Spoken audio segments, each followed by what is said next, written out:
Di sebuah desa terdapat sepasang petani yang bernama Mbah Nur Hamid dan Nyai Marsini, yang salah satu putranya diberi nama Ahmad Yunani.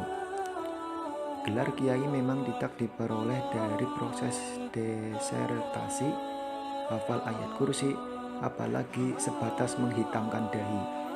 Kiai adalah gelar yang tercipta dari kesepakatan masyarakat atas keilmuan, kesolihan, dan dharma bakti.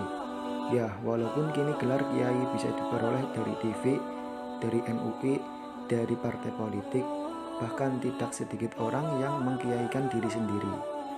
Saya sendiri sebagai masyarakat tidak mudah menyebut kiai kepada seseorang, sekalipun orang itu bergamis suci dan memiliki pondok bergedung tinggi. Lain kiai, lain ulama, lain wali. Saya bersaksi, gelar kiai untuk Ahmad Yunani bukan cetakan televisi, tetapi murni dari pengakuan masyarakat. Sekalipun mungkin Ahmad Yunani enggan disebut kiai, akan tetapi pengakuan masyarakat ke atas solihannya tidak bisa dibendung lagi. Lantas, apa menariknya Kiai Yunani? Apa bedanya dengan kiai pada umumnya? Bagaimana kalau saya mulai dari Kebumen? Cerita ini berawal dari sebuah rutinitas santri. Selain sholat berjamaah, ngaji, ro'an, kitobah, dan berjanjian ada pekerjaan tambahan, yaitu menggaruk gudik, semacam penyakit kulit khas santri. Saya ingat betul peristiwa ngopi tahun 2009 silam, semasa di SMK Kebumen. Di sebuah warung kecil pinggir pondok, saya yang sedang menikmati kopi tertiba didekati bapak-bapak berjualan kerupuk berlogat Sunda. "Nyantri di sini, Mas." "Ah, cuma numpang tidur, Pak." "Masnya asli mana?" "Saya Banyumas, Pak." "Banyumasnya Kecamatan Kemeranjen, Desa Sirau ya?" "Lah, kok Bapak tahu?" "Dari tempat Kiai Yunani jauh tidak?" "Hebat ya, beliau sudah haji 2 kali." Seketika saya mengerutkan dahi yang di dalamnya syaraf bingung mulai aktif, sampai tak sempat menjawab pertanyaan jarak rumah. "Mbah Yunani itu belum haji, Pak. Bulan besok beliau baru kali pertamanya berangkat haji." "Mas, ini bagaimana? Tetangga kok tidak tahu? Kiai Yunani itu sudah haji 2 kali.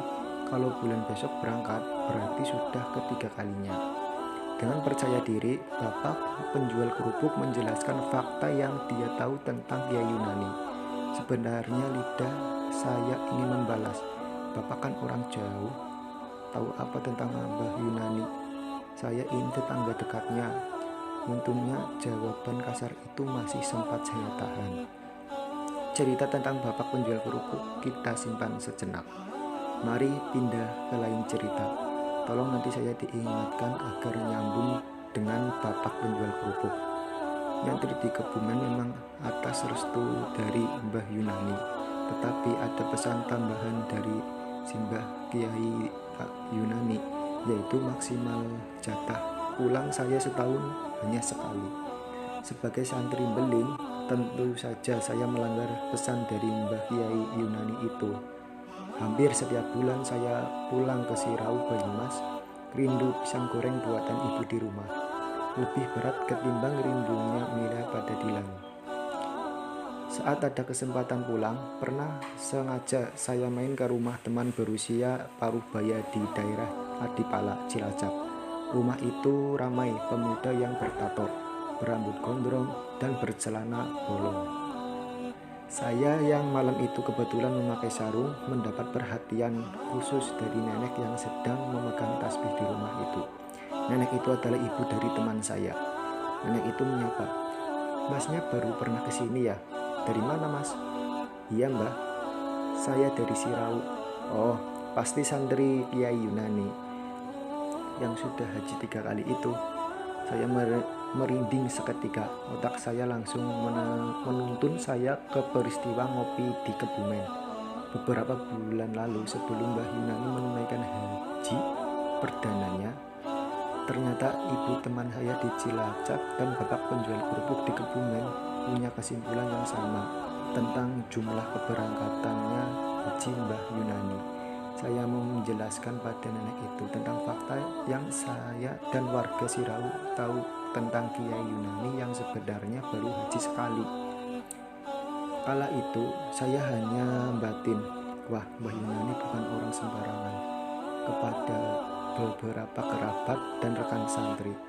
Saya coba klarifikasi tentang jumlah keberangkatan haji tersebut, dan ternyata mereka semua hanya tertegun bingung. Sebagaimana bangsa Yunani kuno, Mbah Yunani juga membingungkan, menarik untuk diperbincangkan, dikupas secara setajam silet. Beliau Ahmad Yunani memiliki kakak Imam Hanafi dan Mbak Istiqomah, sedang adik beliau yaitu Siti Mu'minah, Samsiah almarhum, Siti Sowiyah almarhum, dan Siti Thayyibah.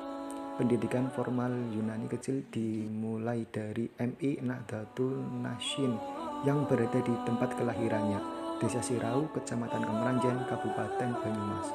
Selain di MI, beliau ngaji kitab dengan Kiai Asmuni dan Kiai Zain. Usai MI, beliau melanjutkan sekolah di MTS Mu'alimin Sirau. Sempat juga nyambi sekolah di Madrasah Watoniyah Islamiyah Kebarongan, walau tidak sampai selesai di MBI. Kala remaja, beliau Ahmad Yunani menjadi santrinya Kiai Mustolih Badawi di Pondok Pesantren Al-Ihya Ulumuddin, sekaligus melanjutkan sekolahnya di Madrasah Aliyah Minat, Pesugihan Cilacap.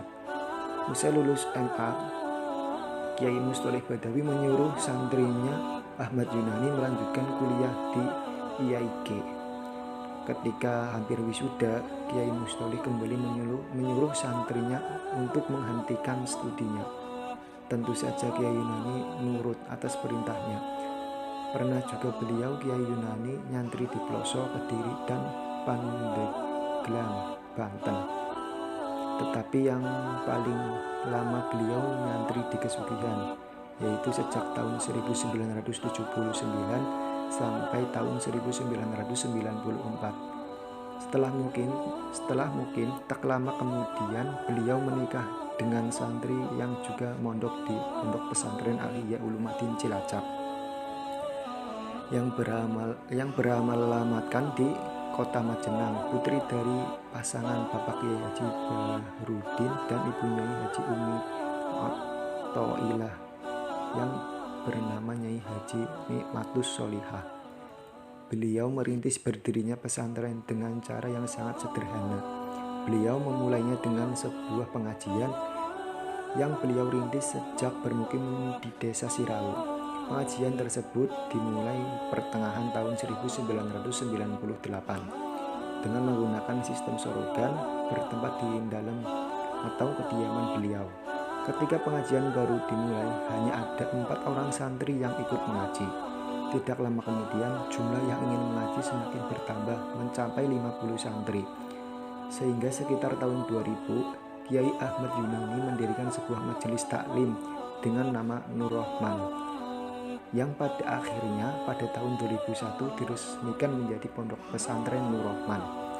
Sampai saat ini jumlah santri yang bertambah. Bukan hanya santri yang menetap di pondok, sebab beliau termasuk khalifah yang diberi amanat untuk mengembangkan Jamiyah Manaqib Syekh Abdul Qadir Al-Jailani, yang pada mulanya hanya 2 orang. Dan sampai sekarang jumlah jemaahnya sudah mencapai ribuan. Terang saja, Desa Sirau ramai dikunjungi orang dari berbagai daerah untuk mengikuti rutinan manaqiban yang dilaksanakan setiap malam Jumat Pon. Bukan cuma Jumat Pon, Pondok Pesantren Nur Rahman ramai dikunjungi orang.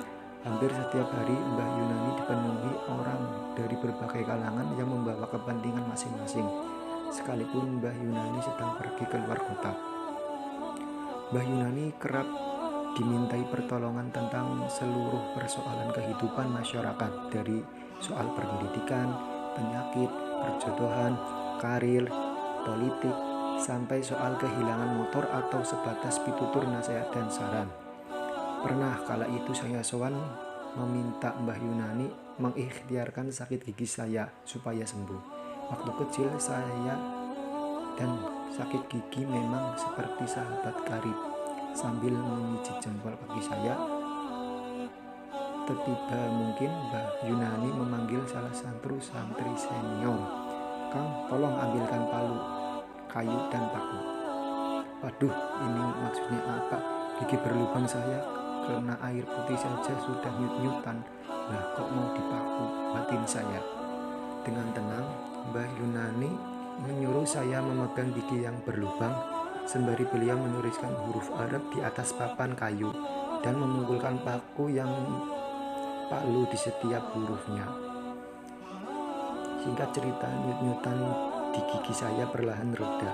Wah, ternyata obat sakit gigi tidak melulu tentang mefenamik atau asam mefenat. Saya kira para ilmuwan kedokteran belum bisa memecahkan korelasi palu dengan sakit gigi. Adegan yang banyak orang menyebut kesaktian seperti pengobatan sakit gigi di atas, baiknya tidak dimaknai hanya sepenggal, sebagaimana yang sering disimulasikan Mbah Mun atau Cak Nun. Bisa saja Nabi Musa membelah lautan dengan tongkatnya, tetapi jika keesokan harinya Nabi Musa memukulkan tongkat ke laut, belum tentu laut akan terbelah. Jadi Nabi Musa tidak sakti, apalagi tongkatnya. Yang sakti dan maha sakti hanyalah Gusti Allah. Di sini saya belajar mengatur dosis posisi agar tidak mengkultuskan kiai, mengulamakan fuqaha, menabikan Habib, dan mentuhankan Islam. Bingung pada kehebatan Kiai Yunani hanya untuk kalangan bawah dan minor seperti saya. Bagi kalangan akademis, bingung yang saya mengkisahkan di atas terwakilkan dengan kata kemuliaan, atau bagi kalangan santri bisa menyebut dengan istilah karomah. Jika ada pertanyaan bagaimana agar seorang bisa mendapatkan karomah, ya monggo tanyakan pada Kiai Yunani. Akan tetapi jika boleh sembrono mengambil kesimpulan, karomah adalah efek dari totalitas menghambakan diri dan pasrah pada Gusti Allah, patuh kepada kedua orang tua, serta takdim kepada guru atau kiai. Jangan mencari yang seperti itu, asal tekun mengaji dan takdim kepada guru, nanti bisa sendiri. Begitu tutur Mbah Yunani. Hal tersebut juga dilakukan Simbah Gus Dur. Ternyata beliau menjadi presiden atas perintah dari 5 kiai. Jangan disuruh jadi presiden, masuk api pun saya nurut. Dan terbukti Gus Dur menjadi presiden tanpa mengeluarkan uang dan tanpa tim sukses. Jangan dibandingkan dengan mekanisme pencarian pemimpin di era sekarang ini. Kiai Yunani adalah contoh keberhasilan santri takdim yang bermanfaat bagi orang. Untuk santri beling semacam saya, setidaknya saya bisa menjadi contoh buruk agar para santri dapat berhitung tentang konsekuensi.